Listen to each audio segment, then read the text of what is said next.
কোথাও জমে হাঁটু জল, কোথাও আবার রাস্তা পরিণত হয়েছে পুকুরে।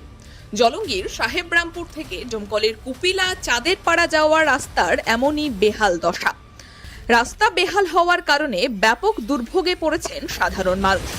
জুলাইয়ের প্রথমার্ধের বৃষ্টিতে চলাচলের অযোগ্য হয়ে উঠেছে ওই রাস্তা, আর তাতেই ক্ষোভে ফুঁসছে ওই সব এলাকার বাসিন্দারা।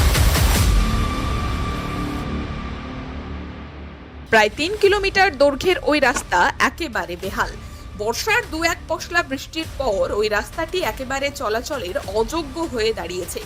অথচ এই রাস্তার ওপর কুপিলা, শ্রীরামপুর, শীতলনগর সহ আশেপাশের অন্তত 10টি গ্রামের মানুষজন নির্ভরশীল। সাদিখারদিয়ার হাসপাতাল থেকে স্কুলে যেতে গেলেও ওই রাস্তা ব্যবহার করতে হয় এলাকাবাসীর।